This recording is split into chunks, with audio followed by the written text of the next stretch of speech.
Hello and welcome to the Managing Madrid Podcast!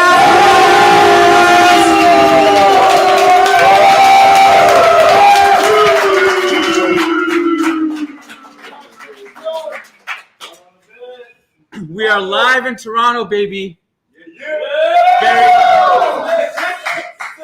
The 6th. This is very, very special for me and you. Yes. Toronto is literally your home. Yes. Toronto is my second home.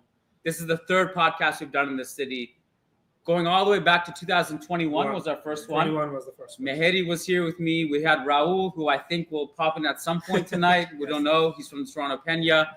And it's great to see familiar faces. It's great to see new faces. This is an honor for me. I honestly, these podcasts in person are so special because I see people that I've seen their names for years. I see people interacting with us online, but to meet you guys in person is so special. It makes it so much more real than it is. Sometimes we're just talking and I'm like, I don't know, we just put it out into the universe. Is anyone listening? I don't know. Obviously, there are some people listening. It's great to have you guys here. Mehedi, Hassan rocking, do we have the year on that shirt? 86. 86. You're excited. This is a good trivia question. 1986. Yeah, 1986. Yeah. Who was captain in 1986? Not yet. What happened in the 19th minute of match day? All right, so Casillas knows everything. It's unbelievable. So we just finished playing pickup football for an hour and a half. We're warmed up. We're ready to go dive into this therapy session. As you guys know, we want to make this as interactive as possible. Q&A, if you got questions, you come up on stage. We're going to talk. Just as a side note, doing this for a long time, if you guys talk from the audience, the people at home have no idea what you're saying. So that's why we want to make sure you guys come up to the stage, okay? I want to start with a question for you before and you guys, I'm buying you guys time here to think of your questions. I'm stalling right now. I'm going to ask Mehedi a question. You guys think of your questions. Carlo, this morning, was it this morning? It's a blur. It's this morning. He had a press conference, his fifth bizarre press conference in a row. He was talking about how Real Madrid are going to play long balls, escaping pressure. We're playing the second ball. Yeah. We're going to play the long ball because we don't want to face teams like Liverpool and Athletic who are more aggressive. They press higher.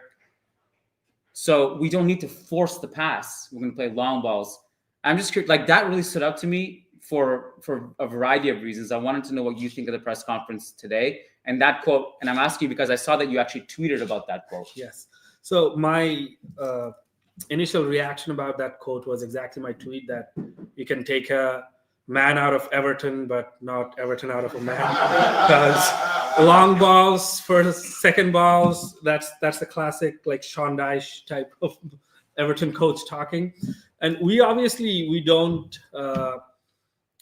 never emphasized playing that way. And I don't know why he would come out and just start talking about this all of a sudden. And it would, in some sense, for efficiency purposes, it would make sense probably to play this way if we had someone like Joselu. And probably this makes sense playing like this the last 10 minutes of a game when you're losing 1-0. But for Real Madrid to approach a game from minute 1 against clubs like Athletic Club or Liverpool with the kind of talent, ball-playing talent we have in the squad, to talk about second balls and long balls right from the get-go, it was very bizarre and not definitely encouraging in any sense. My second question to you, actually before that, I will say that I was alarmed when I saw that. So this took your alarming. You were not alarmed before. I finally realized that we're in trouble. No, I think it was more. It seemed to me a little bit that it was like an out of ideas kind of thing. He's talking about. We were talking about this in the car on the way here. How many teams are inferior to Real Madrid talent-wise, who bait teams to press them and play their way through? And obviously, look, it's harder to do that in the post-Cruz era. People are so sick so sick and tired of hearing us talk about Toni Kroos. We miss Toni Kroos. It's over. He's not coming back, right? But we have enough talent, I think, to play a better brand of football. And I think when you start talking about like, okay, our plan is to play the long ball. We're not going to win the first ball. Yeah. But we might win the second ball. And then we might have a chance. I was like, it's not the type of quote that gives me confidence. And also, like, the quote was what it was. If you try to break it down or even analyze that, like, all right, you lost the first ball. Who in our attacking lineup is going to go for that second ball? Vinicius would probably. Brahim would. Would Mbappe go for the second ball if he lost the first ball? He wouldn't. So we don't even have those kind of personnel to have that aggressive press in the final line to apply that. So it was strange. I would just like to ask our listeners on YouTube if you're getting our audio okay. Just let us know in the comments. If there's any issues, we can probably fix that. But yeah, that's about Carlo. Show of hands. Real Madrid are going to get to the Champions League semifinals and beyond this season. Yes or no? We got 1, 2, 3, 4. Okay. Is this a matter of we're Real Madrid, it doesn't matter how bad we are, it's our competition? Or is there something more like, no, something at some point is going to click for us? Mbappe's going to come back. Mbappe's going to come back. So this is the biggest. So I feel like every question is going to be Mbappe. So I don't want to get into the weeds too much now, but something has to change. That's obvious, right? Because if you look at Carlo's previous seasons, there is at some point a shift. There's a shift in the Mehedi. Be professional. There's a shift at some point where it's usually like after Christmas or at some point in the springtime, the team just figures stuff out. One of the things that I feel different about this season is that I don't think we've had as many losses in previous years when we're in trouble. We're dropping points a lot. I mean, 24th in the Champions League speaks for itself. By some miracle, I think we're only 4 points back of Barca in the league. So I feel there's an urgency meter for me this season that's higher than in previous seasons. I also have no explanation about the Mbappe thing. I think there's a lot of people who are trying to take a high road on this one, like a victory lap. Like we told you, Mbappe was a bad signing. The guy was the best player in the world prior to us signing him. No one has an explanation about what's happening to him. The mental, physical. I agree that I think we all agree he's going through something mentally. I would also argue physically, he doesn't look as explosive as he did in his peak. Mbappe was like, you don't even have to go back to best player in the world before signing for Madrid. He was operating at a pretty good level just before he got injured. I think he scored like that great goal this season, the derby this season. Yeah. And then he got injured. So things were not this, like, I think at that point in time, he was still the team's top scorer and Vinicius was just coming back from his injury. So things with Mbappe were not as bad even before his injury. And he didn't have any preseason, but he was slowly coming back to the grind of his things. But right now it's inexplicable. Like, actually, like, there is no explanation to why this is happening. It has to be mostly mental because he's not like out of shape like Hazard was, as we were talking like in the car as well. Like it's not that he's eating burgers and he's out of shape. He's not training hard enough. Nothing like that. His body language is definitely off. And I know it can be intimidating joining Real Madrid, and especially under the circumstances that he joined. He knew like when he messed up with Real Madrid and how many times he messed up with Real Madrid before signing. So all of that can combine now. But his teammates, like, what else does he need? His teammates support him to like death. The Bernabeu crowd, which I think has the least amount of patience for any player, they were applauding him after miss. I have never seen anything like this. Like, it's unbelievable. Unbelievable. How many of you guys have been to the Bernabeu this season? One? last season. Okay, I'm just gonna tell you guys what the Bernabeu experience this season has been. It's just been this ridiculous rinse and repeat cycle of Mbappe gets the ball in a great position, and the crowd is like not sure if they should be hyped, but they like are kind of hyped. So they're like kind of getting out the seat. There's like this anticipation around the stadium. It's like a 35% confident anticipation, and then he misses, and then everyone goes, "Oh!" And then that's followed by, and I'm like, at some point, like maybe he needs to stop being coddled. Maybe we need to stop coming out every press conference. He has our support. He is going to come good. Maybe he just. I brought up this analogy to Leah. We were recording a podcast yesterday. It's like the hot girl who has been told her whole life, everything's okay, you're perfect, never heard any criticism, and she just goes her whole life thinking like, oh yeah, nothing's wrong. Maybe Mbappe just needs a little bit more like, hey, wake the fuck up. And look, and by the way, I wouldn't say that to a kid who's up and coming and trying his best. I'm talking about the highest paid player in the world. Yeah. I don't know if he is or not. No, I'm assuming whatever he is, he's doing okay. Yeah, world minus Saudi Arabia. By the way, they say the sound is amazing. Amazing. Quote, okay. Amazing. Yeah. We have a question, I think. Max, you want to come up here? Come up here. Round of applause for Max. This side or that side? Yeah, that's better. Hold on. Oh yeah. Introduce your jersey, the year, and the player on the back. He's scooching this. I know it's kind of deceiving. You got to go towards me. This is all part of the podcast. More. There you go. So, yeah, unless you don't want to be on YouTube, in that case, you can go on.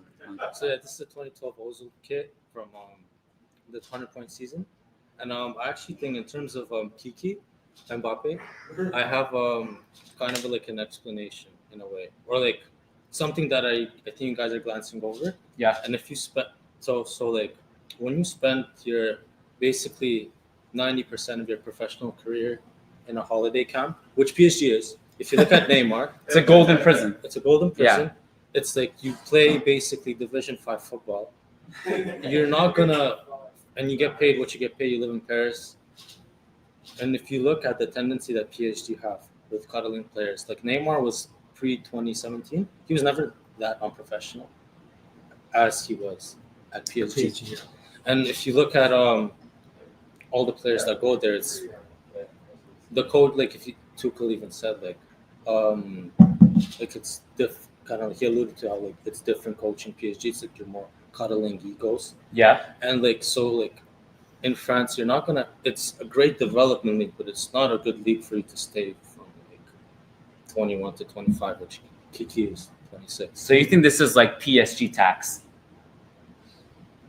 That's actually a good point. And look at Mbappe. Sorry to cut you off, brother. Look at his performances that he had in the big games with PSG, for example, like against even United in I think 2019, against us in 2022. I was terrified of him. Every time he got the ball, I was like, but Carvajal's getting cooked. But if you look at his PSG career, the only time I think an opposing team was terrified of him was us in 2022. In 2021, I don't think City was terrified of him. And I don't even want to go to 2020. What happened in the final against Bayern? That was a Hall of Shame performance. What about the Hall of Shame performance against United in 2019 when they were up? Do you remember this, Vivek? Bayern Hall of Shame performance versus Manchester United, Mbappe? Kindly, he was not great, I think. And I mean, are you talking about the one where Rashford scored the penalty? Yeah, like he was not great in it. That was in the second leg. Yeah, no, he wasn't great. But I think the other issue with that was Solskjaer against all the big teams. Like he would set up to counter, right? And I think Mbappe, like he's at his best when he gets, when he gets a runway, when you find him on the run, that's where he's at his most dangerous. But I think that was, tactically, I thought that was good. I mean, like that was Solskjaer's peak as a coach, right? Yeah. He came in and he had that stretch where he was amazing. Yeah. So I think against the big teams, he was just kind of set up that way, and I think they kind of nullified PSG's threat. And so I think that was more of a tactical thing than I feel like maybe, Mbappe again, you still have to find solutions. He didn't. But yeah. But if you look at Mbappe's footballing best objectively, I think his footballing best was seen when he was at Monaco. And I don't think we see that. We don't see that Kylian anymore. We don't see a guy like you see him on the ball and he's thinking what he's gonna do before he gets the ball. Like if you see like Vinny, he gets the ball, boom, he dribbles. He's gonna know what he's gonna do before he gets the ball. So some of the Mbappe things look even worse because he's still getting into positions to shoot. Like, for example, we're talking about his footballing peak at Monaco, but I would argue that was probably during the World Cup. He was devastating in the World Cup on both posts. Which one? The 22 World Cup. Okay. It was like he would shoot on both posts with the same curve and speed. That was like unbelievable. He missed Real Madrid's last two penalties. He put the ball in the back of the net in a World Cup final three times against the best penalty shootout goalkeeper, I would say, is Emi Martinez in the World Cup. So in a World Cup final of all places, and he was scored from open play as well. And quickly, I'll just add to that, like the confidence level he had in that final, like to go to the same spot every time. Yeah. That's a next level confidence. Finish your point. Yeah, so I think he is still getting into those positions at Madrid as well, but his finishing is like Mariano level at this point. The chance he missed against Bilbao, virtually against like an open net, that's no explanation to it. But I don't think you can't use country form, club form, because then R9 should have. I'm not comparing form. I'm talking about technique. Like his technique is just off at this point. Like France were still facing pretty big teams in the. The technique is off because he spent the majority of his career in France, where you don't have to improve. You have no motivation. You get paid amazingly, and this is the reason, probably why PSG have the lack of success in the Champions League, because when it comes to big teams, it's mentality and it's character. I'm not saying he doesn't have the mentality or character, but PSG as a club don't have the mentality or character. That's well documented. But so like all these issues you're talking about, like, he was able to strike the ball at both posts equally well. Like he was so devastating, both internationally, but at PSG level. And I also think like the Ligue 1 thing, you have to keep in mind that he had also, as we mentioned, a bunch of great performances in the knockout phases against teams like us and other teams. So like, his Champions League numbers largely have been good. Last season, it was kind of weird because he had a career high in goals. But if you document like everything against Dortmund and Barca in the knockout games, and then you extend it to the Euros, it hasn't actually been good. Look, in the last 42 games, he's had 13 non-penalty goals. It's this problem has actually started before we signed him, if we think about it. But we just didn't think it was as severe as it is now. We just chalked it up to like, for the Euros, I was like, look, I've broken my nose before. I had to wear a face mask before. It sucks. Your peripheral vision is gone. You're thinking twice about going into all the challenges. So I was like, you get a pass for that. But it's hard to give him a pass now after what we've seen in the last few months at Real Madrid. And I just don't think there is a tactical solution. I strongly disagree with any idea that there's a tactical solution. Put him on the left wing, put him down the middle, give him the ball here, there. It's mental with him. You don't need a tactical solution to walk up to a penalty and revive a dead corpse as he's taking the penalty. Like, he had zero confidence when he's taking that penalty. Yeah. And he shouldn't be taking penalties. He probably shouldn't be. And obviously, like when you're trying to take penalties to gain your confidence and you taking them that bad, it will have complete 180 effect. It will destroy. And I hate our whole penalty, this brotherhood thing. This is like utter nonsense. Because I remember there was a season where I think Ramos scored like 12 La Liga goals, 10 of them were penalties. And Benzema would be very close to the Pichichi. Messi won it at the end anyway, but Benzema would be very close to the Pichichi had he taken all the penalties in place of Ramos. But Ramos took it because he was the best penalty taker in the team. So the best penalty taker in the pitch takes the penalty, period. Now the thing is, Mbappe probably is on paper the best penalty taker on the pitch when Vinicius is not there. But if Lucas Vasquez. the other thing is if a player misses the first one, then someone else takes the next one. But this thing that the players decide between themselves that Carlo talks about, that okay, Jude and Mbappe decide who would take the penalty. This is not rock paper scissors. This is professional football. So I just don't like it. But I think one of the most telling scenes of like that gave us something behind the scenes of what's happening. Have you guys seen like when they do El Dia Después the day after? And I think it was after the Getafe game where there's that scene of Rodrigo goes to take the penalty. Carlo's like, no, Mbappe. And then Rodrigo goes to Mbappe and he asks him, do you have confidence?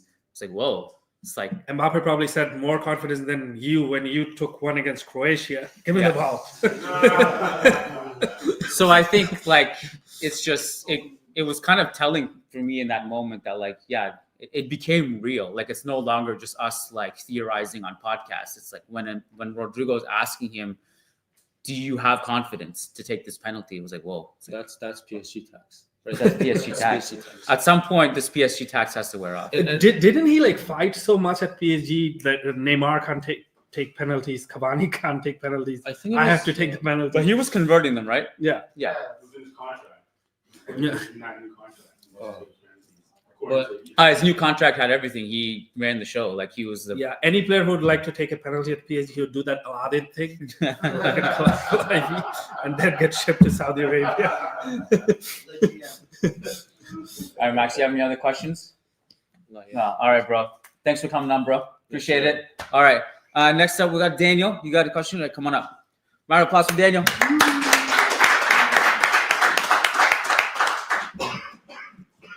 You actually changed into a suit and everything after you played. Great. Like the pros. Like the The only chance to be a pro. What's up, bro? Welcome to the show. Thank you. Yo, what jersey is that? So this will be what The same as Same one, just No, different. that's still. This one is called- Mourinho is still there. Yeah. Mourinho's yeah. still This is Max's shirt. Like, do you have a name in the back? This is No, Max's this is the creatively licensed Oh, one. nice. You know. Actually, it's because you've been speaking about Mbappe a lot, but this is, in my opinion, we're trying to get a little bit of a scapegoat to what's happening with the whole team, and there's Yeah. a lot of the tactical know-how of Carlo and all of this. But I remember seeing Real Madrid since 2002. That's when I started watching. Mhm. In your opinion, especially you've been in the Bernabeu lately, isn't this like the nicest team that we had in a very long time? Yes. And not in a good For sure. way. Oh, you mean it's too soft? Yes. Oh. I remember like the step up with Mourinho when people went from like, oh, you know, we're trying to do our best and we're going to kill people here. It was very different. Here after the Clásico, everybody shakes hands. Oh, we all take a picture. And like, where's like, there's no shoving, no nothing. Where's the, Yeah. so if you don't have that in those games, what about the other ones? As much as your tactics are there, even when the latest Champions League, we still have remnants of those generations that they saw a little bit of push and toggle and whatnot. And that's not there, at least in my perception, it's not there anymore. No, I agree with you on this. I think this is actually a very interesting point.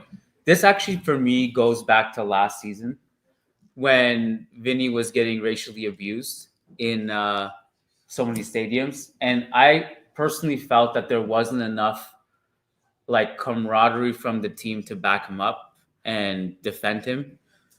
It wasn't just to the fans. I'm talking about like Vinny would get the shit kicked out of him. Like you can forget the racial abuse. Vinny would get the shit kicked out of him all game. And I felt like if Ramos was here, he would have just picked someone up and threw them out of the stadium at this point. Casemiro too. Casemiro. And you start like we've always had captains and enforcers. Like before Ramos, it was Hierro, right? Before him, we had like all these club legends. Like Raul was like that. And so Redondo was like that. Makelele was just a wall, right? But I'm talking about like the guy who will like just Ozil pushed anybody. Like Ozil in many games, he even pushed the ref. Like he didn't care. Yeah. And so there's no. I've always found this like nice vibes in a contact sports like football a touch overrated, because it's not like when we didn't have such nice environment and we had like these angry guys like Ramos and Casemiro and Pepe, we didn't have success. We're successful, very highly successful at that time as well. And a club like Real Madrid, which is vastly disliked by neutrals, I think a club like this always needs to have those kind of quote-unquote villain characters in them. So it was nice winning a couple of Champions Leagues with this kind of an environment, but I keep saying this and get like laughed at, but these kind of vibes do have an expiry, and I think ours have expired in this team. Going back to the Vinicius point, like we are now in this whole different generation of players who think backing up teammate means more if I upload a picture with him afterwards the game and put out like this big of a quote. And Sergio Ramos would just kill the guy then and there. So there's a very famous Ramos like hit on social media. I think some Malaga player or Sevilla player was like fighting with Morata, and Ramos is like running from behind at like 200 kilometers an hour, and he just bounces off of that guy, and that guy's like rolling on the pitch. So we don't have those kind of characters in this team. Like I think Dani Carvajal was this when at the Wanda, when the games stopped because people were throwing stuff at Courtois. That happened again after the second time. Carvajal said nothing. He picked up the lighter and like put it on his side so that the game could continue. I would not have let the game continue. This is unacceptable. You don't behave like brutes in a football stadium at this day and age. But even then, instead of just tossing it nicely, not saying anything after, why don't you just toss it with a little bit of with a little bit of anger, maybe. Get something. And they keep doing this. I remember something very hilarious and kind of sad at the same time. I think one of these incidents with Vinicius, Benzema was captain at that time. It would probably be at Mallorca or at Atletico or at the Mestalla, because that's where the most heat comes from. In one of those games, I think Vinicius got attacked. It was talked about a lot, and then Benzema posted a picture of Vinicius with him saying Hermanito or something. Yeah. And one fan called out, "This is not his birthday. Like, defending on his pitch. Like, what are you doing? Is this his birthday? Why are you uploading pictures?"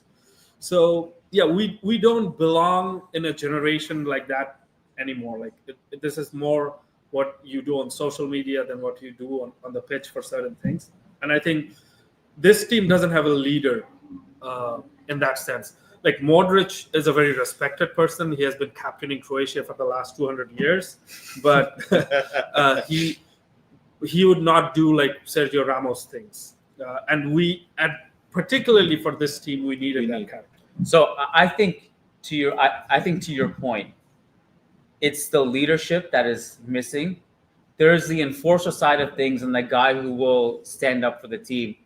There's also the leadership side of things. And I think the one guy who we'll talk about again, unfortunately, is like Toni Kroos. You need the kind of guys who, like, when the season is on the line, your backs are against the wall, someone who just stays calm under pressure and just gets you out of that battle. And Max, we were talking about the Etihad, the game last season. And that was one of the more stressful yet heroic games we survived. And I don't think we survived that without Toni Kroos. No chance. And City were doing that thing where they just go into extremely aggressive, high pressing. We couldn't escape our half. We couldn't put a few passes together. And they were just bombarding our net. And the only guy who because I was lucky enough to be there, Toni Kroos was just unbothered by the situation. He was just floating around. Didn't matter who was pressing. He was escaping pressure. First touch, out of pressure. Two touches, the right pass. And it was just incredible. And I think that stuff is really infectious. If you have someone like that who is just so experienced and such a leader in that situation and in such a high stakes moment, I don't think we have a player like that now. I think Jude has that cold blood to emulate that. But I do think I would 100% co-sign with you that I think the team is missing that kind of leadership. And this is what I've been begging Mbappe for. Like, Vinny's out. This is your chance. Step up, be the alpha, be the guy who can take over the team. And I would agree with you. I think we're missing that guy right now, and I don't know who that guy will be. I think Vinny is that guy. Vinny Vinny's that basically guy. is that guy. Yeah. Because like when we signed Mbappe, we didn't think that we would need Vinny to be out for Mbappe to think, oh, this is my team. Now he should have been like that since game one.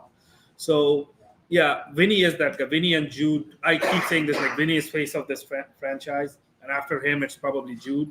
And Mbappe right now did not show any signs of it. But he again, like he's the captain of France. He kind of like took it from Griezmann with his politics with Deschamps, or like with his politics with Deschamps and whatnot.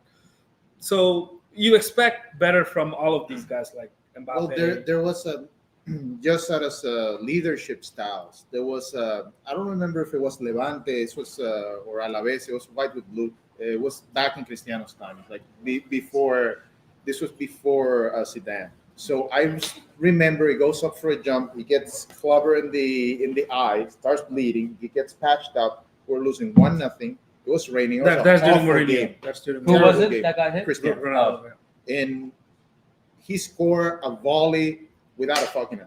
Like I think it was 2018. 20. No, it was before. No, that. it was Before. 2012, 13, 2012, 13. something like that. I think you're confusing the one where you took the cell phone. No, this is older than You're that. talking Older. It's a crappy game. Like it doesn't even blip in the radar. It was a 1-1 finish because their goal on a volley without an eye. So at least he's trying, you know. And I don't see anybody that takes that mantle. No Pepe, no nothing. Nobody can say, oh, okay, let's put everybody here and try, even if we crash. Like there's nothing like that.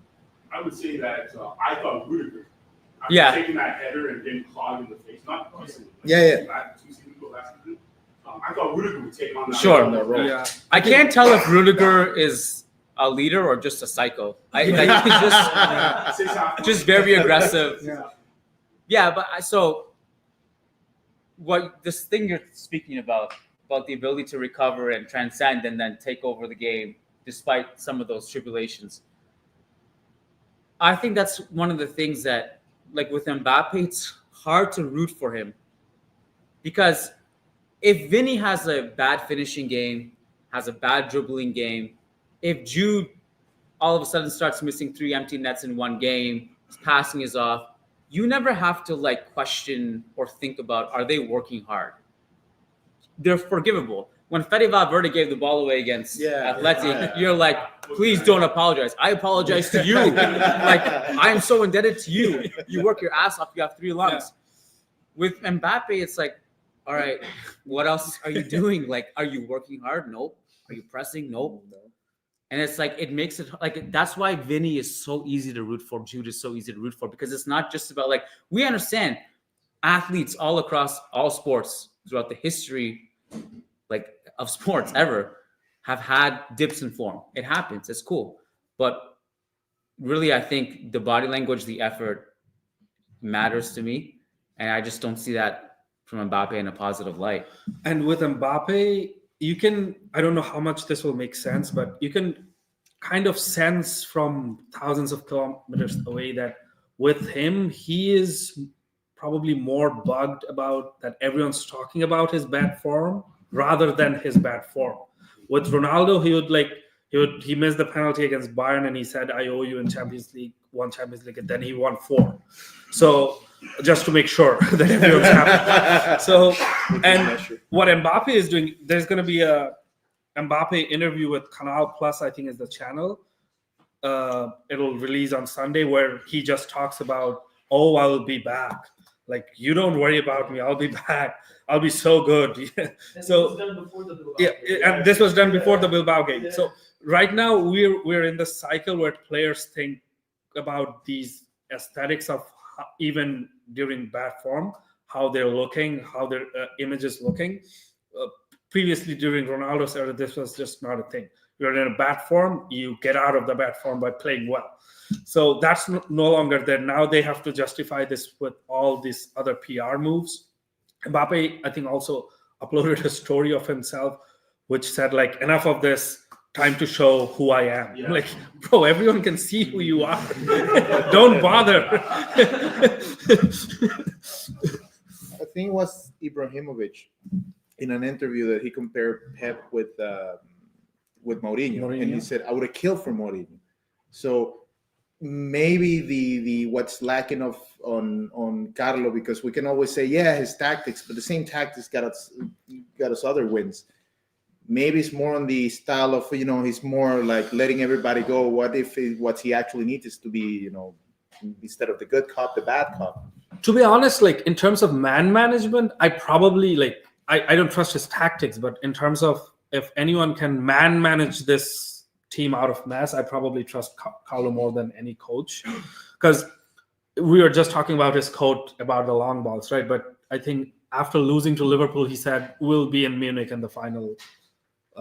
Don't worry about it." I think I trust him on that more than I trust him on the long ball stuff, because even after this, I can totally see us like shithouse our way to a Champions League final. That has happened before. We have a proven track record of that. I mean, you're wearing a shirt from '86. Yeah. There's been so many years since then where we just stumble our way into like a Champions League title. 99, 2000, fifth in the league. Yeah. We weren't even going to qualify for the Champions League the next year, and then we won it. Like, okay, we are qualified now. Like, it's just like there's been so many. This is why, like, I will never ever disagree with you if you say Real Madrid will win the Champions League, no matter how bad the odds are. Sure. It's definitely on the table always because of just how we treat this competition. And also, like the more structured way of coaching, will that, or like a different style of managing Mbappe, would that work or not? We also have a small sample size of that.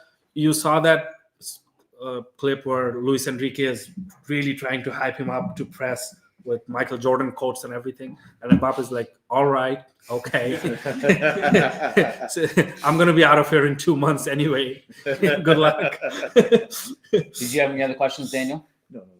Appreciate it, man. Thank you so much. Thank you very much. Appreciate it. All right, we got next one, and then we'll go back to you, and then Faisal. Yeah, come on up. Round of applause.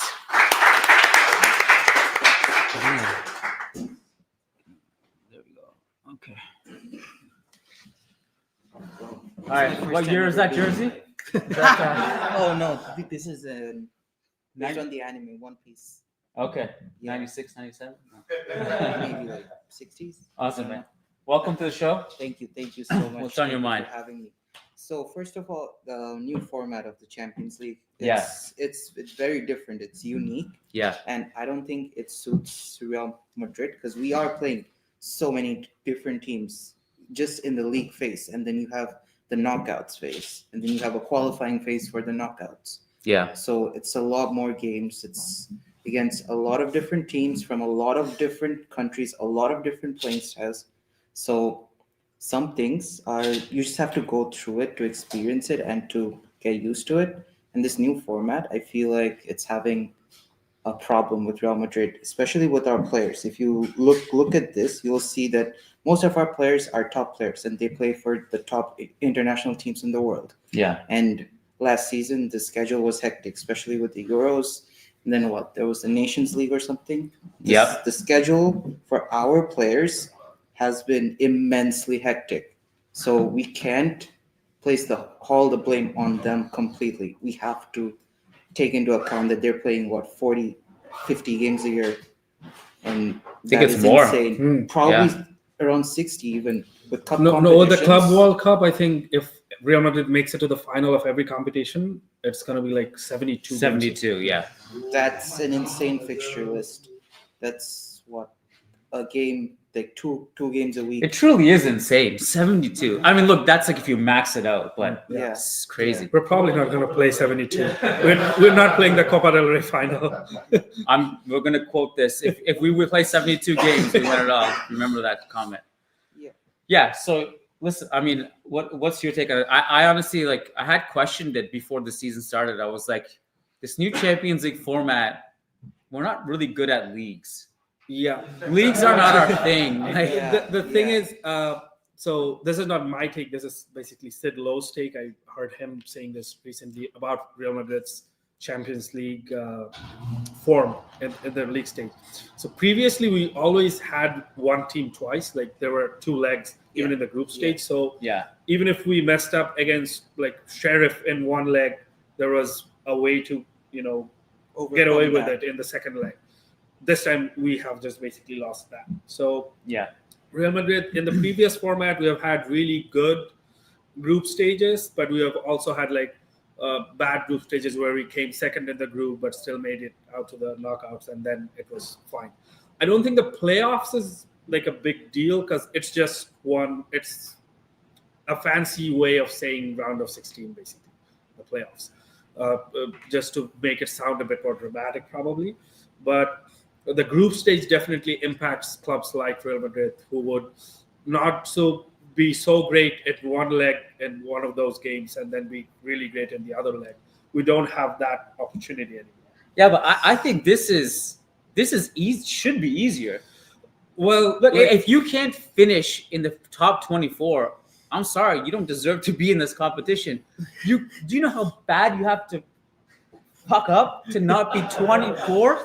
And it makes so much bad. It makes it look so much bad because like we're trying to invent the Super League where every team is going to be Liverpool. You're going to be Florentino's definitely revising the Super League as we speak. It's not going to work out for us, guys. You're going to be 20th in the league you created. So yeah, definitely. Well, Show of hands. 2 more games as Show well. of hands. 2 more games. Do you guys like the new Champions League format? Okay. It's like a third of the room. Well, I like it as a neutral. You're not going as to a Real like it Madrid soon. fan. Okay. No, we'll be okay. And also, We'll be okay. I'd also like to add one other thing.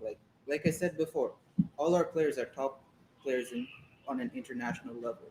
So they're playing in the Copa America, or they're playing last year. It was Euro 2024.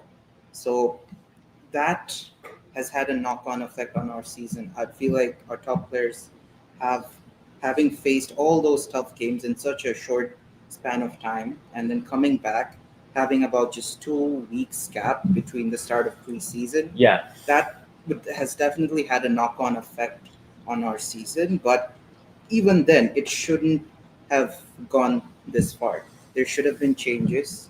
There should have been like people who would have stood up and taken some form of accountability in this situation as well.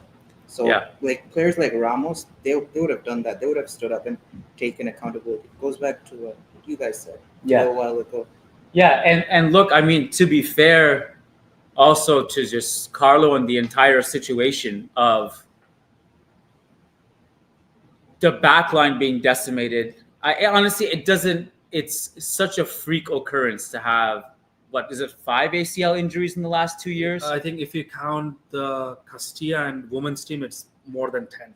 Jesus. I mean, like, to me, even though he was only 17, the Jean Martinez ACL injury, like, really was devastating because he had such an incredible preseason. And the timing on it, like the day he got like praised really well, everyone was looking up to him, and next day bad. Yeah. And of course, like, there's no reinforcements. Thank God Raul Asensio seems like a very competent defender so far. I'm curious to know what you guys think of this. Maybe just a quick show of hands. Do you think another coach other than Carlo would have gotten a better version of Mbappe, or this is just something that's out of Carlo's control? Because I don't think Carlo can really do anything else. If there's anyone who can get the best out of someone mentally, it's Carlo. That's what he does. That's his specialty. And so Zidane is the one I thought of. Like, Zidane could, but maybe. French connection, even outside of French connection, Zidane is probably the most like Carlo disciple coach out there, but he's a bit more structured than Carlo. His tactics are more rigid, more defined. He has a bit more structure, a bit more definition into it, but in terms of expression within those definitions, it's like he directly, like literally, he was Carlos' assistant and also his player at Juve as well. But I think Zidane would help in this way, hypothetically, with Mbappe in a way that I don't think Mbappe needs this much freedom that you can roam wherever you want. He trim his space and ask him to be better in that space, be better with his finishing, be better with his positioning, ask him to be at a certain place at a certain time repeatedly or more consistently, which under Carlo we just would not get. Quick poll. Zidane walks through the door right now. Not here, but Zidane walks through the door at the Bernabeu right now. He's like, Flo, I'm in. Right now, I'm ready to start. What would happen? I'm going to save your season. I have the secret code to unlocking Mbappe. We got one. 2, 3, 4. Maybe 5. Oh, that was you twice. Even Carlo will raise No, if Zidane says that, if Zidane makes that phone call, what would happen is Carlo would go to training next day and see his parking fobs not working. I have a proposal. Zidane should come in just to hang out. Not as the coach. Just, hey, can you just go 30 minutes every training session, just go into a room with Mbappe and just talk to him. That's it. You don't got to coach nothing. We'll pay you for that 30 minutes. Just be the Mbappe psychologist. See what you can do. Well, Over the Christmas- yeah. we have the risk that Mbappe might break Zidane. Because I don't know if you guys have you guys seen Sherlock, the BBC Sherlock? Yeah. So in that, I think in the final season, it shows that Sherlock's sister basically spoke to 5 minutes with Moriarty, and that made Moriarty who Moriarty was. So we might get a situation where Zidane is just like this crazy person now, after speaking to Mbappe for half an hour every day. Did you have any other questions, bro? No. I appreciate you so much. Thank you for coming out. All right, man. Thank you. Okay, guys. Thank you. All right, so we had right here. Yeah, come on up.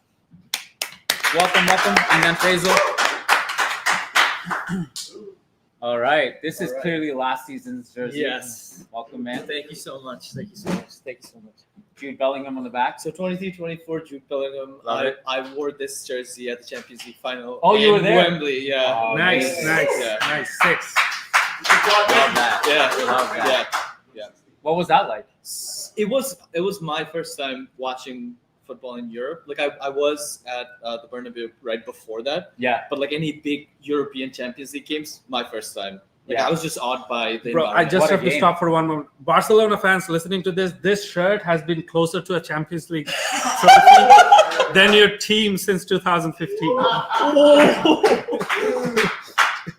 I agree with that.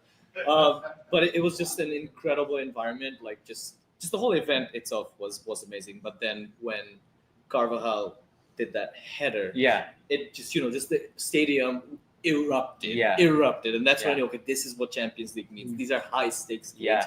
And then just Jude crosses, Vinny finishes. We were like, yeah, we've That been here, was- we've done that yeah. so many times. Another game we didn't play well, by the way. Yeah, it was We got it. We terrible. got it. The first half was scary.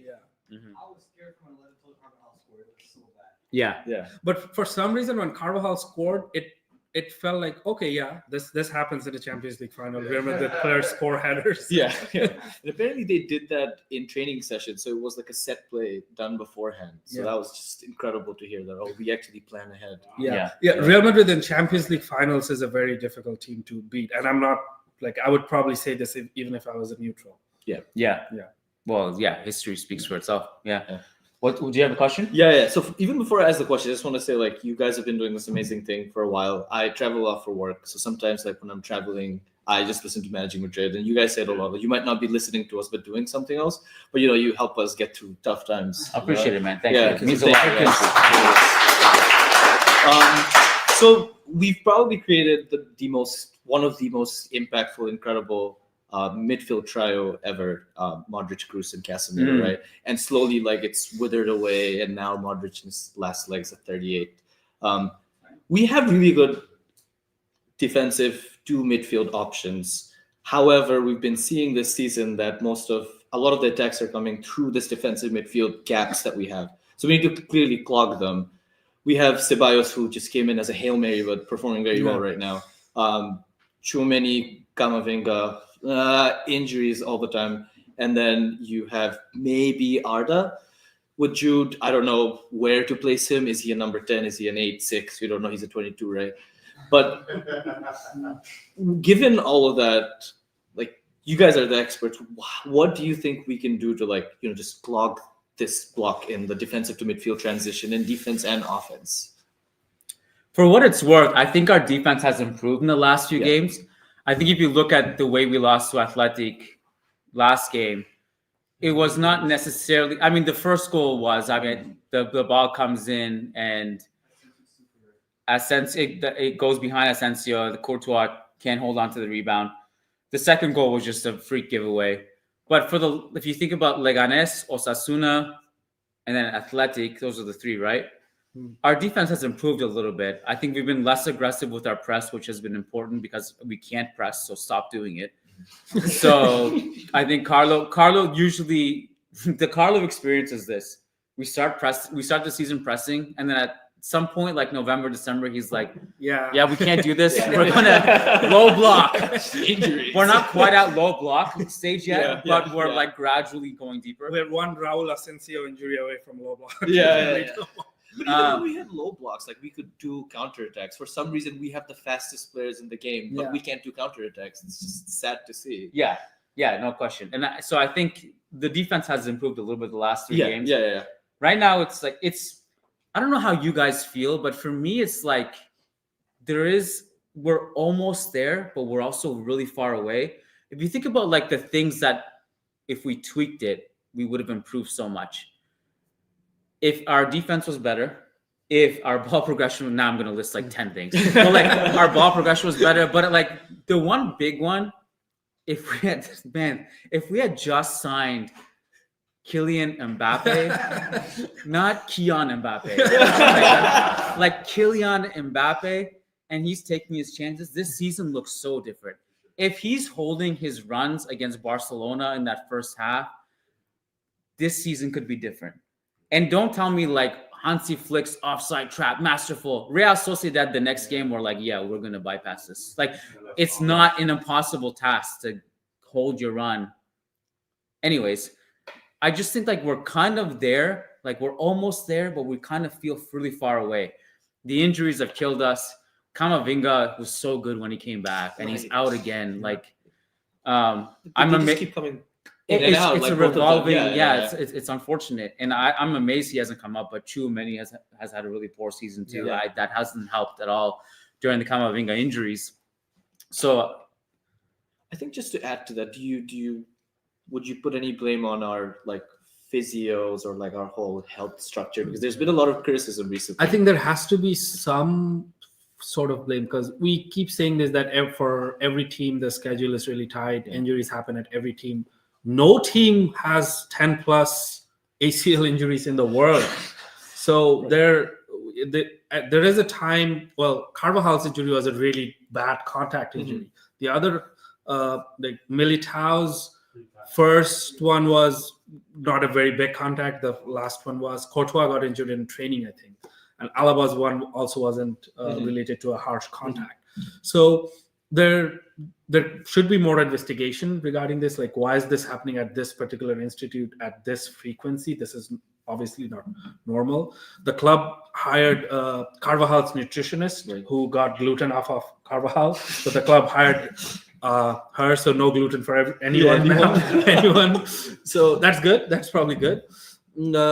And maybe the problem with our club is when Real Madrid trusts someone, they trust them blindly. So they trust Pintus blindly now. So there is not going to be any, soul seeking that maybe Pintus is not doing something right, which is causing this drop in level of physical, performance. Going just a little bit back to your point about how to sort out the defense, I do agree with Kiyan that not even just the last 3 games, I think defense is something that we can, not worry about because our defense hasn't been that bad. It looks that bad because we're not scoring 3 goals every game. The attacking lineup that we have, we should be scoring 3 games against Leganes, against Getafe, everyone. So then whatever back pass Fede is giving out shouldn't matter. But it's mattering because we're simply not scoring enough. Our attackers are not taking the chances. So when Carlos says, I was really mad, and I still think we should have had more established center backs in the team as backups.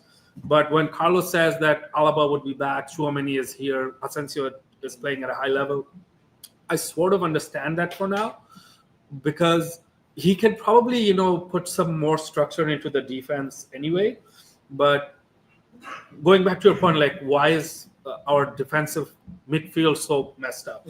The thing is, we have had no structure or like no specific strategy under Carlo for the last 4 years. Right. So players have too much freedom in the middle. They don't. When a player is playing a specific position, he gets used to that. He gets used to the positions at certain game states where to be for those game states. In Carlos' system, Tchouaméni simply doesn't know where to be. So no identity. Camavinga plays as the left side at 8 in one game, as the right side at 8 in one game, as the DM in one game, and as the left back when Mendy is on the pitch. So it's like since he started, he never had a fixed position. So that plays a little bit into it, that why the players are not, improving in that regard. Having said that, some of the problems are technical as well. I've been saying this since Tchouaméni joined Real Madrid. He doesn't have a quick pass off of his feet. He takes too many touches. So those are like technical issues. Those are not a structure or a tactical issue. You can argue that why is the coach not working on the technical aspects of young players as well? He worked with Vinny. Vinny was probably the worst finisher in all top 5 leagues. He has now more goals and assists than anyone else in the world. So he worked with Vinny. Why is he not working with Tchouaméni? So it's a combination of a lot of things. Some technical deficiencies within the players, and definitely Carlos' lack of structure cannot help. It does not help. Yeah. Just a quick response to that. Sure. One piece that is missing when we talk about this is the fullbacks. Because that last game against Atletico couldn't get out from the wing. Right. Yeah. Good Frank was on defense. Yeah. He could not get out. He was terrified to pass the ball. And usually the midfield defense would cover. So for myself, and so you don't have that ability, and then you said it with Leah last night. Yeah. You have Bellingham having to come back and bring the ball from the back, take it to the front, score goals. He's doing everything, and so the midfield is just too stretched. Yeah. Because your fullbacks can't do anything. This is honestly about as bad as a fullback situation at Real Madrid I can remember. Like, who was it that was talking about Carlos Diogo earlier? Was that you? This is like almost Carlos Diogo level. If we had healthy Carvajal, it would be different. If you get like peak Mendy, it might be different. Peak Mendy just means that you have a player who can attack, but at least is locked down defensively. He's not defending well this season.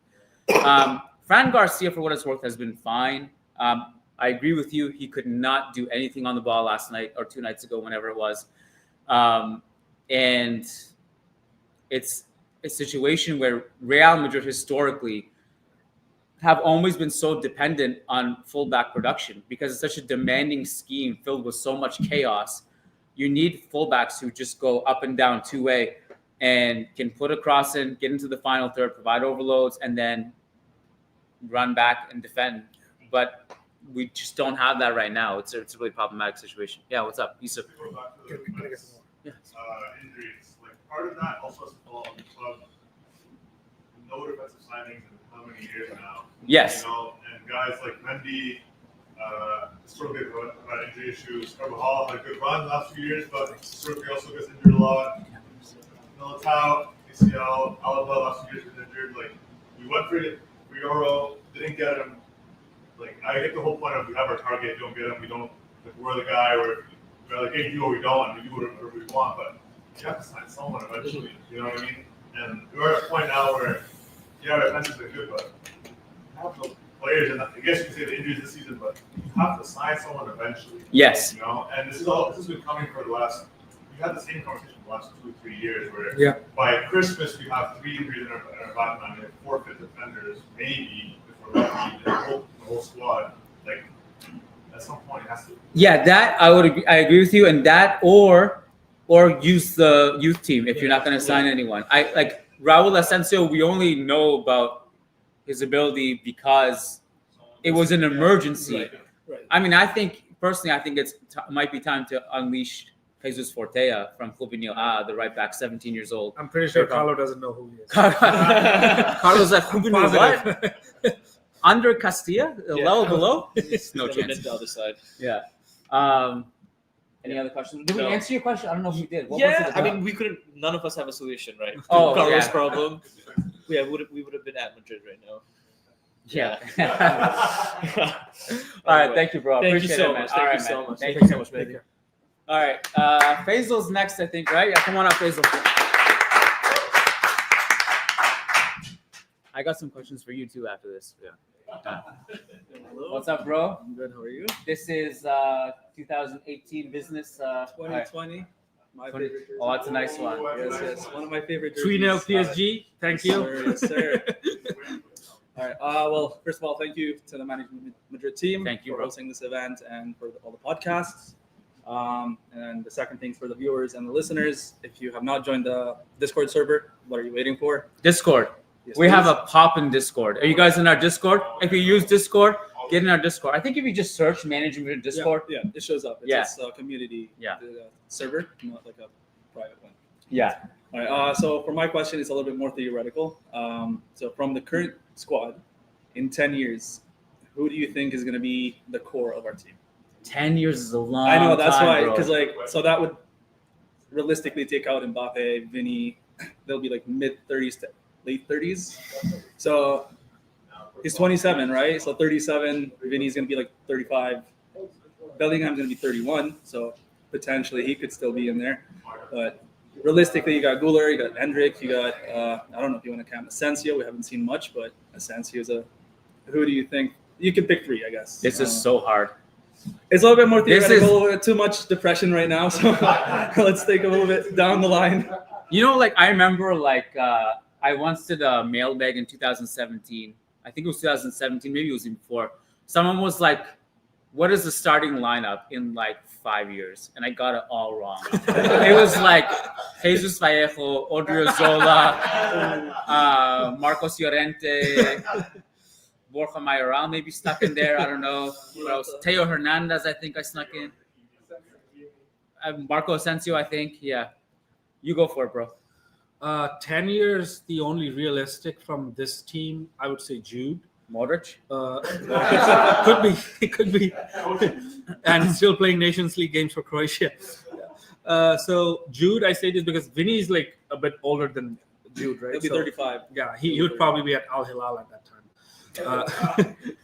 Enjoying his Neymar days. But I say Jude because there is no coach who wouldn't want to have Jude Bellingham because of the things he brings to the team and also his work ethic, his demeanor, everything. And he recently said, I think, when Liverpool was shamelessly asking him again about like Liverpool, he shut them down by saying that it was never as close as it was made out to be. And I'm probably going to be at Madrid for the next 10 or 15 years. So he said that himself. So I see Jude can be that guy.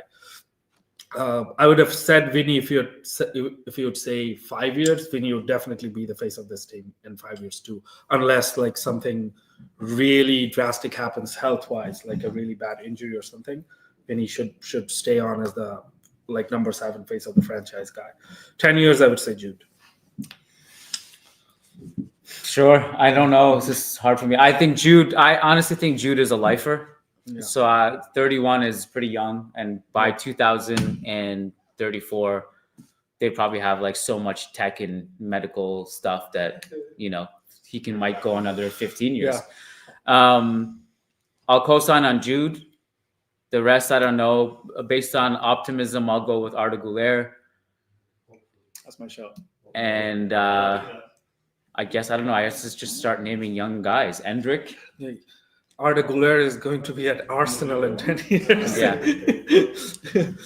It's a tough one. But it's a good question. I really like theoretical questions. I mean, That one's too tough. many questions about the current state. So Yeah. Any other theoretical questions you can throw at us? distract us from I this don't know. Who do you season. think I don't know.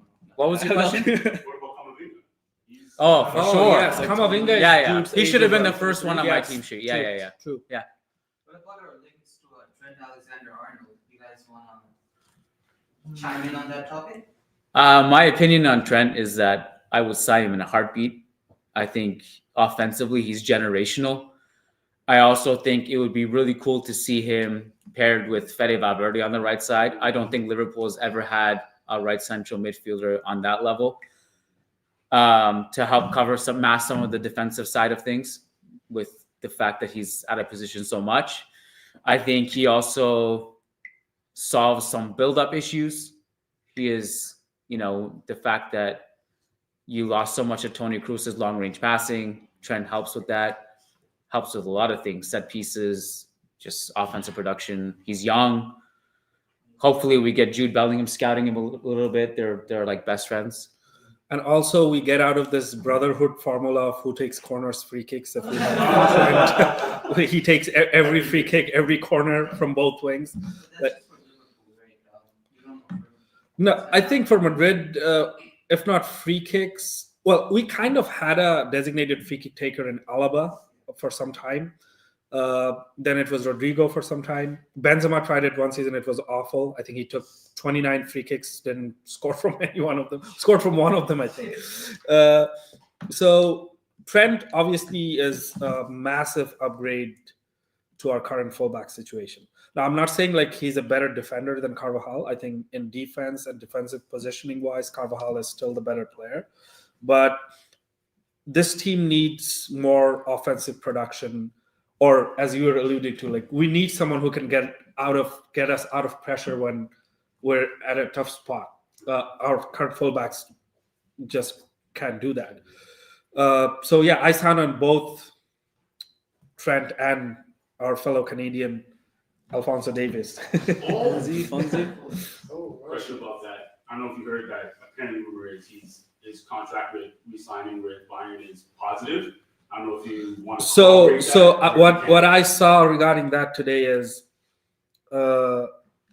things were going positive. Then this was actually like I saw it on social media that Davis's agent actually was very disappointed because Bayern was supposed to have this renewal talks in person. Then in the last minute, they said, no, we're going to do it online and also on Teams or Zoom. And then Bayern's CEO didn't even show up. So they didn't like it. So I'm like, good, keep messing up. Excellent job, Bayern Munich. I think the best thing to happen to Canadian Madridistas was Bayern's new ownership. Has just effed everything up because Davies was and is, but was for sure very loyal to Bayern. They were the team that gave this kid from Canada a chance, not only as just a young player like in their ranks, but as a starter, which is crazy for a team of the Bayern Munich level because Barca gave him an offer, but the offer was, we'll put you in the academy, and if you're good, you're good. And Bayern was like, no, you're starting for us. And then he cooked Barca during that. And so no questions asked. If the new ownership didn't come in, he would have signed that contract a long time ago. But the new board came in, they reprioritized things because Davies had a meeting lined up about his contract with the old board. And then the new board came in and it was like starting from scratch. They didn't know about this meeting, and then they still haven't really met properly. And so I'm talking about like market opportunities. Yusuf, you were saying earlier about like we need to sign people.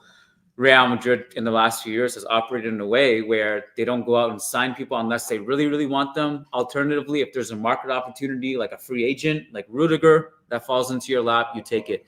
So we might be in the situation where we could. It's not unrealistic to me that you could get Trent and Davies in the same summer. And Trent is also like out of contract this summer, or Okay. Same situation as Davies. Yeah, that's the point, though, right? Like, Oh, everyone wants Davies, but you gotta think about it. Davies hasn't been the same player. that's also true. A few years ago, so it's like we're gonna be in the same situation where it's like we are right now with Mbappe. Because I'm going to bring this player and everybody's going to be expecting Davies from the Bayern Champions League winning season. If Davies gets Mbappe syndrome, we're truly cooked because he also doesn't defend, and it's like Everyone's like, you can't get Davies. But I'm like, dude, are you really thinking it's true? Like, he hasn't been the same player in years now. So He has been much better this season. he's been better this He's season. been much better. What everyone's like living on, it's like, oh yeah, it's gonna be the same Davies that cooked Barcelona player years ago. No, the thing is, our bar at the fullback situation is so low that I would rather take broken Davies than current state of Mendy, to be honest. The Madrid level is different than every other club, right? So it's like when he comes, people are gonna be expecting things of him. No, I understand that, but like, Yeah, but he's Canadian, bro. he's Canadian. Like, Like that imagine- trumps everything. The cloud of fire. So everybody's gonna be like, yeah. It's like, come on, man, you guys are the same guy. So like, Who's the alternate then? It's not Hernandez. Hernandez is older. Hernandez showing himself. Yeah, he plays in a 3-5-2. He's not even a defender. But also, like Teo Hernandez is not going to be attainable at the level of Davies will be, right? Yeah. So, like, I would agree. Like, if I had to choose, I would choose Teo over Davies. But there's also, I would also take like Hakimi over Trent if he was available. But I wouldn't judge Davies on this season because he's playing for a contract. It's motivated. Look at his last season. He was playing for a contract. Yes. But Bayern are also pretty bad. Yeah. You know, like, When a player is playing for a contract, he's more motivated. So he's obviously going to try extra harder. sure. Yeah. But then you have a 5-year deal. You're blessed. Yeah. Florentino like preparing something, and that's why he had his first dreams kind of close with Super League coming, with changes on the ownership of the structure of ownership of the club. Those are really generational things that this guy's planning to do. Maybe it's just a less attention on the sporting side because there's bigger things for the future that he's on. I don't think it's related, to be honest with you, in part because he's far less involved in signings than I think a lot of people think. He's almost never in the room for negotiations. They have their own scouting department. They have Jose Angel Sanchez, who was the guy who spearheads it. So I don't think that's the case. I think part of the reason why they've been more frugal is because they really got scarred by Jovic and Hazard. And I think like when you think about even the Gareth Bale contract was such a nightmare by the end of it to deal with, that they've just been like really hesitant about splashing really big, especially if it's an older player, but unless it's a player they really, really want. Like they were prepared to go for Lenny Yoro all in. And then, you know, it didn't happen. That there was no plan B. There was no like, we need someone. Like, no, okay, we didn't get the guy. So now we just ride with what we have. So, yeah, Yusuf. Yeah. Yeah. Yusuf? I was going to say back to the fullback like Trent. In a world, let's say you don't get Trent or Alfonso, would you still want to get like a high-flying fullback? I like Miguel a lot. I think he'd be a good sign. Yeah. But at the same time, with the lack of center backs as well, Alba, yes, might come back, but he hasn't really played much in the last year or two. Yeah. 34 now. He's going to come back the same player. I hope so, probably not.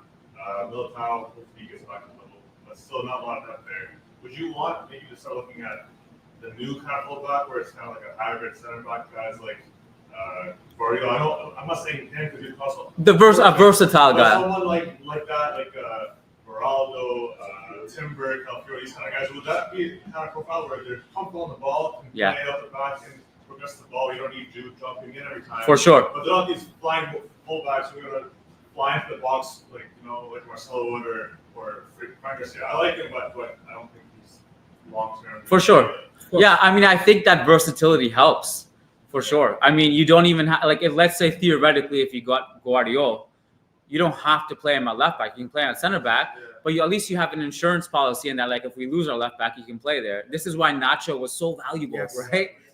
We could have really used Nacho this season. I don't know how he's doing. Anyone watch Saudi League? Is he doing okay? No, Actually, I He's did today. I'm not sorry. And it's had Ronaldo scored, Benzema scored.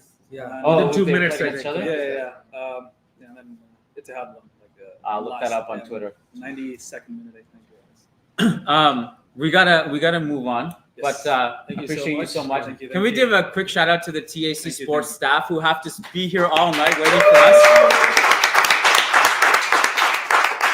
By the way, we're at TAC Sports right now for those listening at home. If you're in Toronto, if you're in Ontario, if you're anywhere around here, this is where you enroll your kids. Hands down, best academy. Thank you so much for hosting us. We love you guys. Thank you so much. You guys are awesome.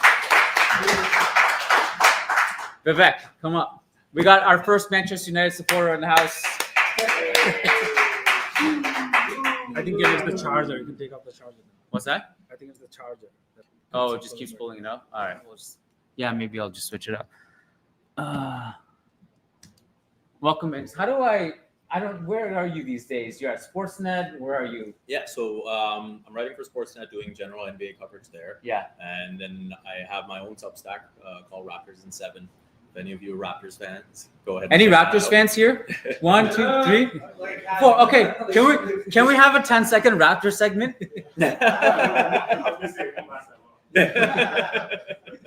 Are you excited about this team? It's kind of more fun than I thought it was going to be. Yeah, I think it's perfect. It's be like a fun back and team. lose and Yeah. and get a high draft pick, and then next year I think they'll be ready to roll. Yeah. I think the main thing that's concerning is like we haven't seen Scotty Barnes and Emmanuel Quickly and RJ Barrett play together. Right? Yeah. Like Quickly is still out. Yeah, Quickly is still out. He has a partially torn UCL in his left elbow. Oh. So he's still dealing with that. But they played 16 minutes together total. So last year? What's that? Including last season as well? Yeah. Oh, wow. Yeah. That's crazy. Yeah. So I think that is the biggest issue in terms of knowing, what does this actually look like? And so I think there's a good core, but you have to see them on the court. So we're more optimistic than last season, right? Last season there was confusion. It's like, so what's the plan here? Yeah, because going into that season, you would have thought, okay, the Raptors didn't trade Pascal Siakam in the offseason. Yeah. So sign him to an extension, increase his value. Right. That way, if you're looking to trade him, at least you have that contract out. Right.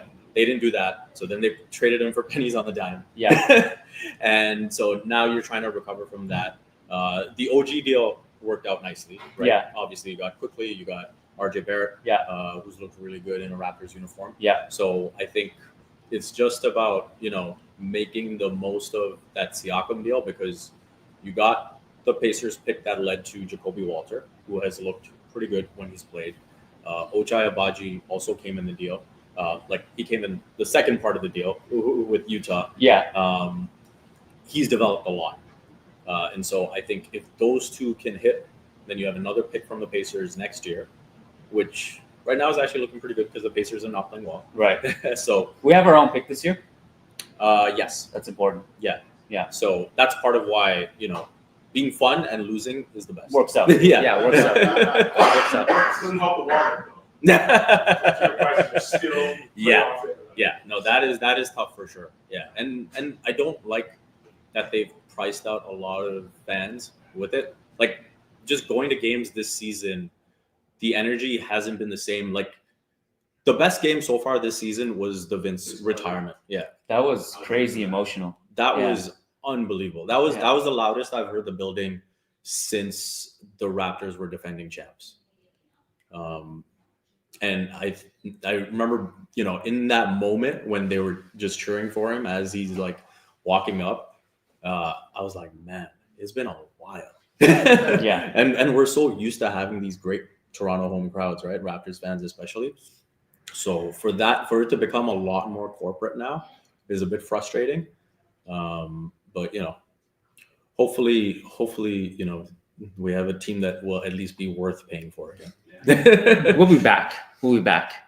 Give it a couple years. Yeah. Yeah. All right. I think someone actually left the room when we talked about the Raptors. He's Yeah. like, I'm out, guys. I came here for Mbappe therapy. Peace out.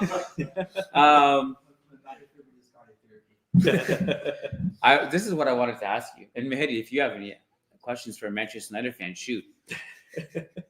What happened to Casemiro and Varane? And let's talk us through it, because I watch Premier League, but mostly in the background. I'm not sitting there like you guys, like really like into it. Kiyan's being too nice. We usually watch like the good teams, like Yeah. Liverpool and Man City. I watch a lot of Chelsea and Liverpool. Yeah. That's fair. So maybe start from the beginning, like when you guys first signed these guys, and then your expectations, and I honestly, I haven't been keeping up to tabs that much with Casemiro this season. I know there was one game that was really bad, right, where everyone just turned on him. Liverpool, yeah. What's your take? They took the Mbappe. No, they fleeced him. So I think one thing for sure in general, if you look at Real, obviously there's going to be exceptions with everything, but in general, I think Real do a really good job of moving on from players at the right time. And I think with both Casemiro and Varane, they moved on at the right time. Yeah. I think Casemiro had one good season left. Yeah. And his first season was really good. And I think that's where United fans were looking at it and saying, okay, this is a really good signing. This is exactly what we needed in the midfield. You know, he's going to change things. He's a leader. Needed that too. And so I think the shock going into the next season was just seeing how sluggish he looked at times and just how far behind the pace he was, which especially when you look at the difference between La Liga and EPL, it's the pace, it's the physicality, right? And I think that is the thing that has shown the most in the last couple of years. With Varane, I think is more so like the injuries. The like injuries, he has not been available. How United unveiled Varane, that was beautiful. Like it was, I think at halftime he just walked out with his shirt. I think that was a nice touch. Varane is currently, I think he retired recently, right? He signed for that Italian team and couldn't just do preseason, so he retired. Going back to Casemiro, Casemiro has for me been a paradox for so long because he's one of my most favorite Real Madrid players of all time. But at the same time, I wanted him to be replaced by someone with better ball playing for so long. And he basically finally, when he got replaced by Tchouaméni, he left. But at Real Madrid, things were not as bad for Casemiro because he had like the two best midfielders of all time playing on two sides of him. So a lot of his on-ball deficiencies were always masked by Kroos and Modric. So he just had to be a box crusher at times. Defensively, Casemiro was immense. Like if we had a Casemiro in our defense right now, we'd be a completely different team, especially how our fullback situation is going. But in the kind of structure that United operated in, he was still elite, I would say. In his first season, scored a lot of goals as well from set pieces. But then it was he ran out of the one good season he had in him. I think that was his thing. Yeah, I think, to your point about the quality players around him, when I talk to Manchester United fans, like I become almost like this counseling member. So the thing it's a fun game to play is when you're trying to like get back to that top level. I always tell them, like, before you want to bash Ten Hag, Mourinho, whoever, right? Look at the squad, look at the playing 11, and tell me how many of those players would play in a Champions League final. Look at those players and tell me who would make it to Real Madrid right now. Exactly, it is zero. That's a very good analogy because like when Madrid lost to Liverpool last season, I was so mad, and I even made a point to the post-game pod to this, like only Salah, Van Dijk, and Trent would get into the Real Madrid squad, maybe.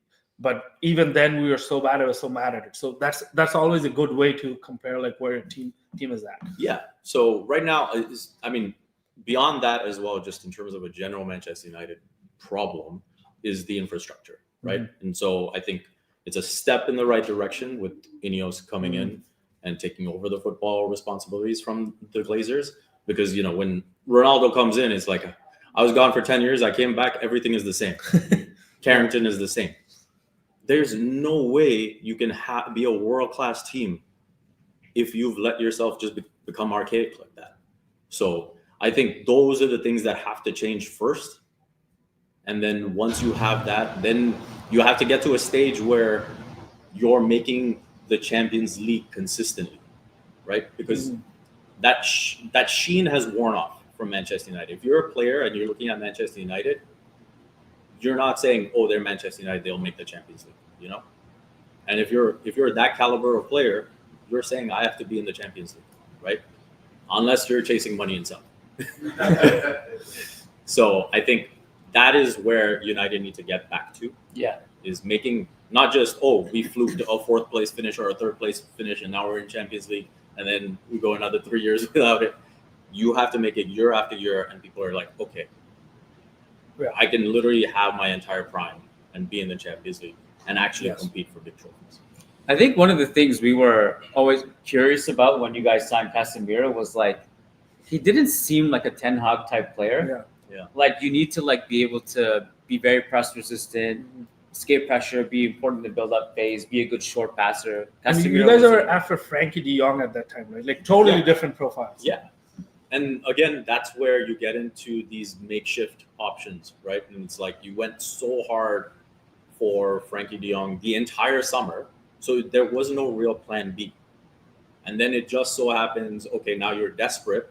So Real Madrid sees a team in a desperate situation, is able to pay the money that they probably wouldn't have expected from any other team. It's like, okay, this is a good time to move on. Yeah. So, and Real Madrid has that like leverage over any team. Like anytime they need to ship a player out, they're like, see, this guy has won 5 Champions League titles. Yeah. Very good Look at player. his resume. Yeah. What were you feeling during that whole like Ronaldo Ten Hag brief period where he was getting outcasted, and then there seemed to have been like a divide of Ronaldo fans and does Ten Hag have fans? I don't know, but like you know what I mean, right? No, of course. Yeah. Of course. So I'll be honest, I was probably in the minority of Manchester United fans that didn't want Ronaldo to come back. Because I knew, like, first off, I had such great memories of him the first time around that I was like, that's how I wanted to preserve it. Yeah. And I knew it wasn't going to be the same if he came back. And I think, let's face it, at the end of the day, Ronaldo is like a massive ego, and you have to be able to cater to that. And I don't think we had a caliber of team to cater to that. And that's why I was like, you know what? Like, you can't sign him just because you don't want him to go to City. Like, that's not a good reason. Was that on the table? Yes, that was. So that would have been fascinating to see. Yeah, so they didn't want it. Yeah. Ferguson literally called him saying, you cannot go to City. Right. And I was like, that can't be the reason. Like, Interesting. Put footballing reasons first. And I get your point regarding like you don't want, because I don't agree with the fact that Sergio Ramos at Real Madrid right now would not do a great job sportingly. I think he would, because his last two the season he played with Sevilla wasn't bad at all. Like he still did a lot of Sergio Ramos things, good and bad. But I just don't want him, because my memory of him is the three-peat captain. I don't want him playing under Lucas Vazquez. No hate to Lucas Vazquez. I just want to preserve that memory. So I get that, like so many good memories of Ronaldo when he left as the Ballon d'Or winner, and buying a player so that Manchester City can buy him should never be the reason to bring that player back. Yeah. And especially if he's as big as Ronaldo. And I think it would have still made sense for United to go for Ronaldo, because he wasn't bad. He was, I think, one of the Premier League's top scorers the season he came back. His Ronaldo. He was joint top or second top scorer, I think, something like that. But I think if United was a more stable club where they wouldn't change the coach 3 times within the next 1.5 years, Ronaldo probably would have made sense at that time, because they had Solskjaer, then Ranier for some time, and then Ten Hag, right? Yeah. So if they were more of a stable club who would have a specific plan for Ronaldo, which I think Solskjaer had for a while. Yeah. But then when Ranier was signed, Ronaldo I think said something like that. He's not even a coach. I've never heard of him. Yeah, so that's where, again, it's like if you had a really, really strong team. So say, for example, if he did go to City, right? City is not going to change everything they do for Ronaldo. Right? They would just play him for one season. It's like, hey, I think he would have just been used like Haaland is being used right now. Yeah. And so I think that's where with United, it's like they weren't good enough. And so it's like now you have to play in a way that caters to Ronaldo. And I'll put it this way, right? If you go to the gym and you just work on your biceps all the time, you will have great biceps. The rest of your body will be screwed.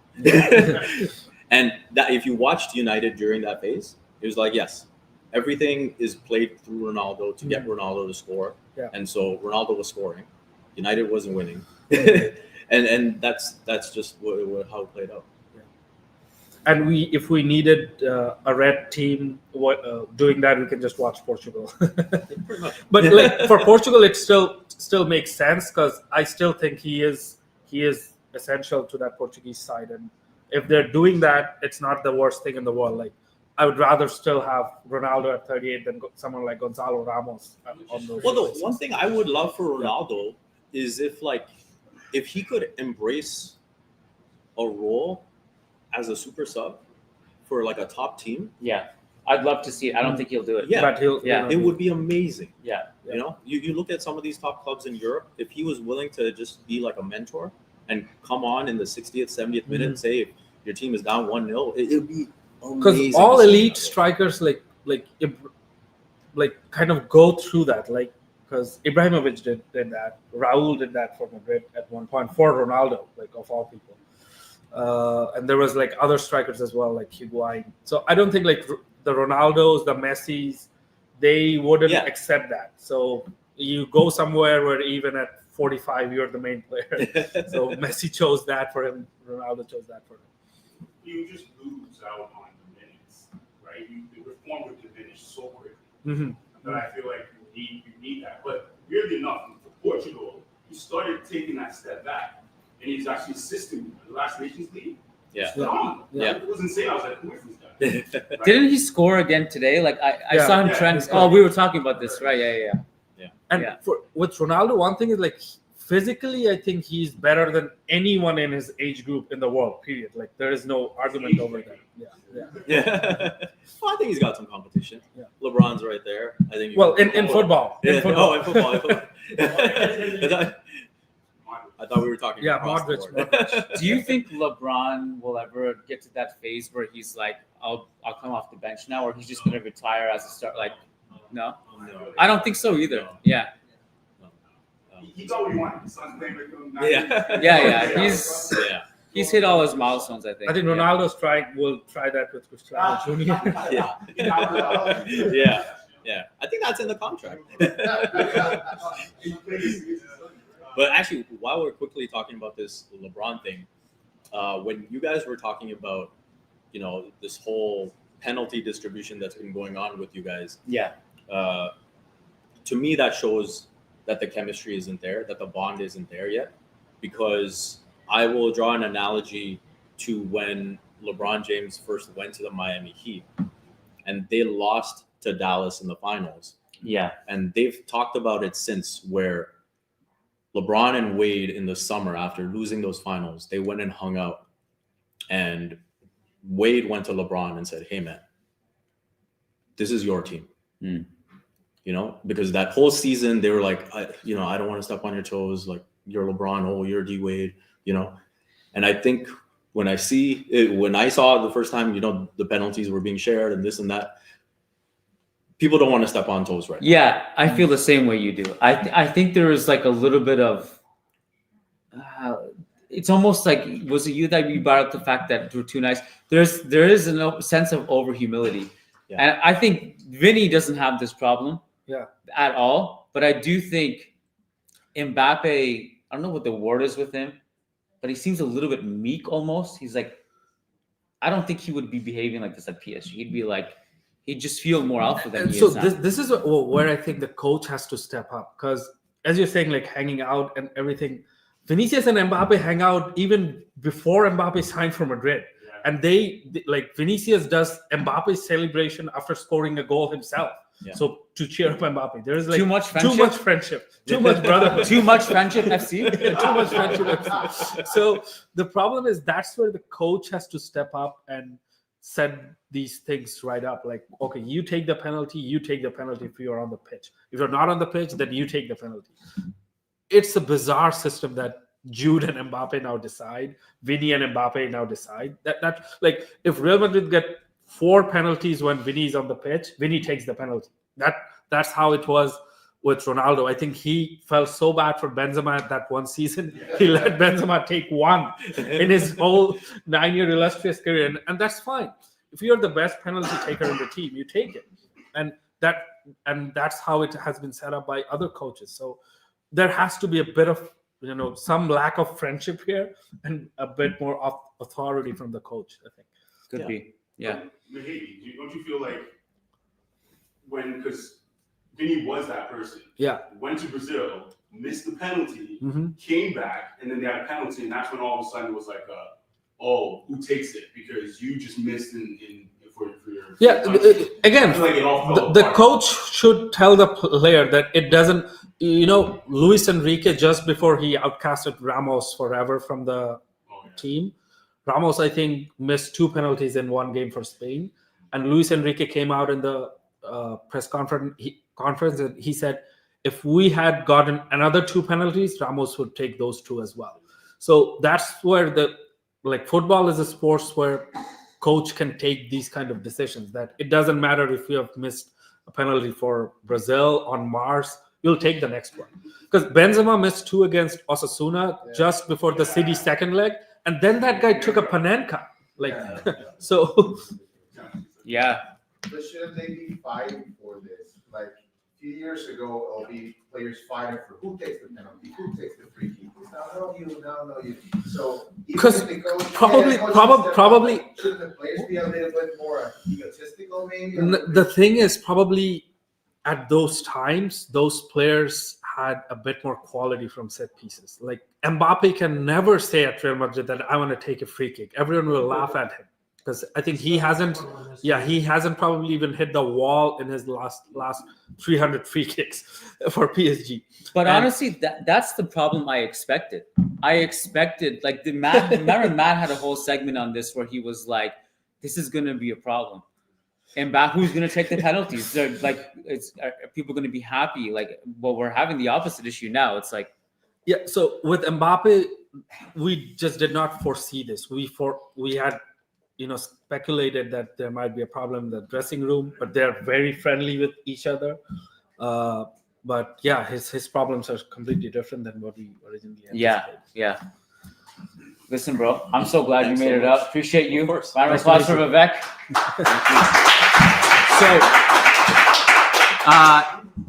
So, we're 40 into the podcast. I want to make sure I give the prizes away. So we're gonna do that right now. We're gonna give prizes away. Why don't you? You have one lined up right now? Okay. Yeah. Kind of it could be made up, but let me talk through the question. No, it's not made up. It's not made up. It's not made up. Hold on. Some rules. Okay. So I've been doing this prize giveaway thing for a long time. Jesus Christ. I'm amazed this table hasn't flipped yet. We've done that 4 times. So these are the rules I've come up with. I've reiterated the rules over the last few years. I feel like I've come up with something now. So basically, once the question is asked, I'm looking like a hawk to see who raises their hand first. And whoever raises their hand first, I will call on you. Don't blurt the answer out, okay? That I think is the only rule. Yeah, that's the rule. So I got 3 things here that are signed by Real Madrid players / Real Madrid ex-players. And then I got a couple T-shirts, and it'll be just the luck of the draw to see what player you get if you win. So you go. I'm gonna keep an eye on the crowd. Okay. So there are 7 footballers in Europe who all these 7 have played for Real Madrid, but they also have a brother that plays professional football. Can you name the 2 where both brothers have played for Real Madrid? In the back, Max. Sami Khedira and Mani Khedira. And Huntelaar. He played for Real Madrid. I believe Huntelaar has a brother who's a professional footballer. No. Both brothers played for Real Madrid. Oh, both brothers. Played for Real Madrid. I don't know this one. Is this like today or like cross history? No, across history. Oh yeah. Daniel. Match on his brother. His brother didn't play for Madrid. Alex? Even in Castilla or like senior team. Senior team. At least one game for senior team. Two guys. Yeah. Both played for Real So Madrid. all four brothers played for Real Madrid. No, you played at the same time or? No, different times. No takers. All right. I'll give you the answer. So it's Luca Zidane and Enzo Zidane. It's Diego Llorente and Marcos Llorente. Oh, what? Yeah, he played like one game on the Copa del Rey first rounds. They're brothers? Yeah, Marcos Llorente and Diego Llorente are brothers. I know this is not And like there are like tons of brothers. Like Jude has Jobe, or like Job. Hazard had the better Hazard. Mbappe has a younger brother. You mentioned the Khediras. So Nacho's brother Felix, he didn't play for Madrid. All right, do you got any of those? No. That's I'm it? out. Yeah. That's I can your- ask like when was the last time Manchester United played in the Champions League for Vivek?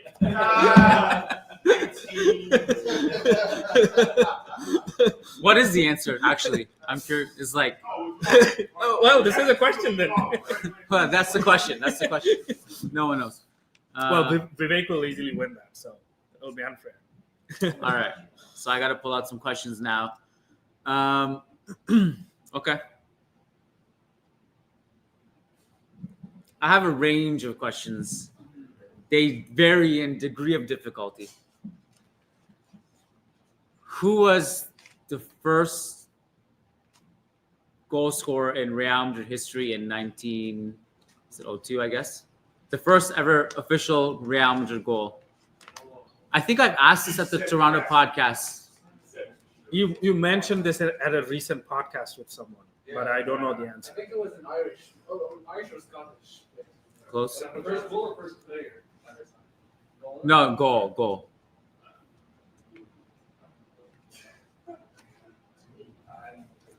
I'm going to give it 10 more seconds because Daniel's really think he's got the Professor X. Like,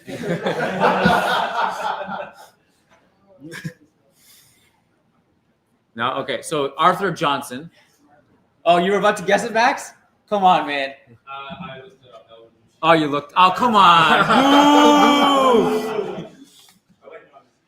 So I like to kind of just tell this story because I always ask this question at the podcast. It's a really interesting story. So Arthur Johnson, when he first came over to Real Madrid, it was just a shambolic team.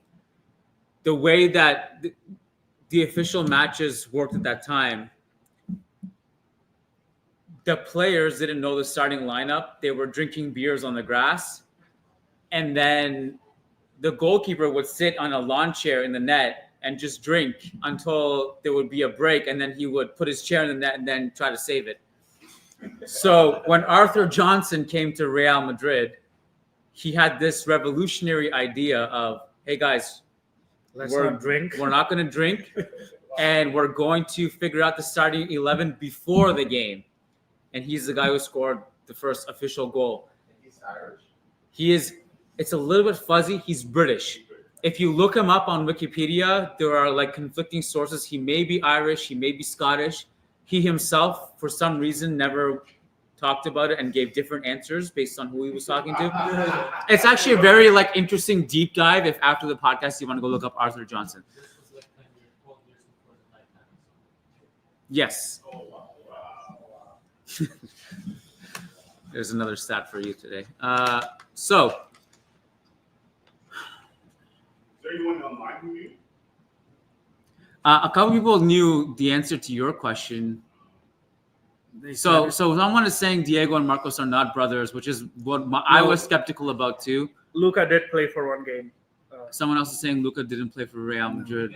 He did. Yeah. I think Enzo did. Couple people guessed No, Enzo Nacho. definitely did. Couple people guessed Alex and Nacho, but yeah. Okay, so Let's go for an easier one.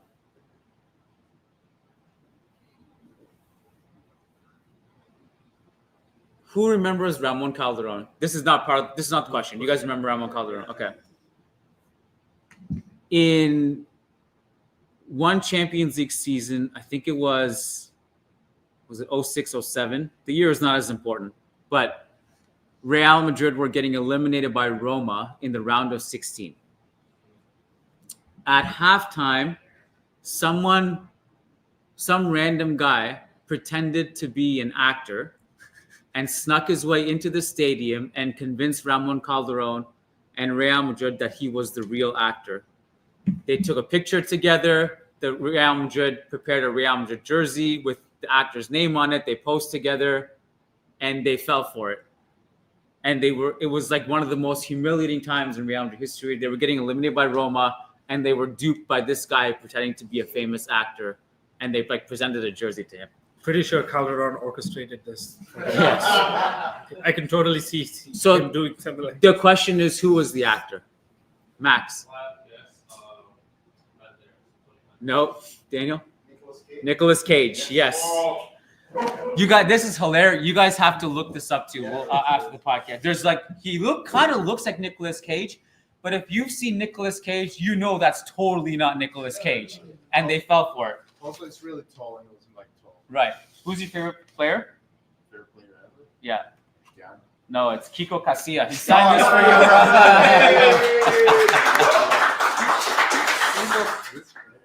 All right. Next question. He's a legend for doing that 12th thing when we won the 12th Champions League. He's a legend for just that. 1998 Champions League final. Pejan Mijatovic scores the lone goal, the winning goal. Who was the guy who provided the assist? Max? No. Ooh. Yes. Nope. Hierro? No. Max? Roberto Carlos. Yes. Who's your favorite player? It's Nacho. Close enough. Number 7, number 6. All right, we'll go with we'll piggyback off this guy's jersey. Okay. Which Real Madrid player in this era? This is 1986, right? 86 to 88, something like that. Yeah, in that range. I think it was 86 actually. Scored 36 goals in the league, all with one touch. Let's hear. Hugo Sanchez. All right.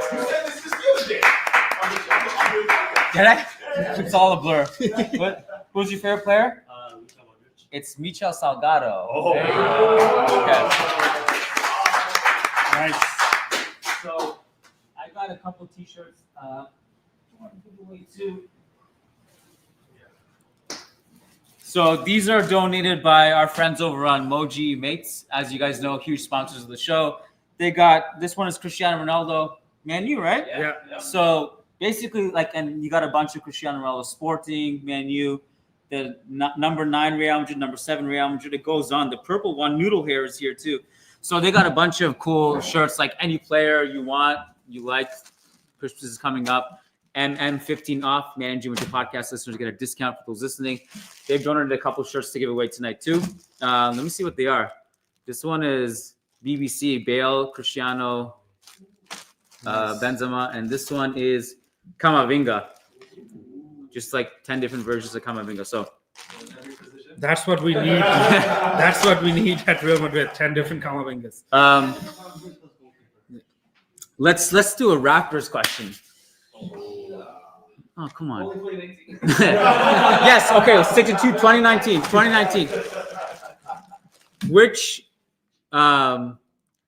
this is if you're a Raptors guy, this should be the first, it's automatic.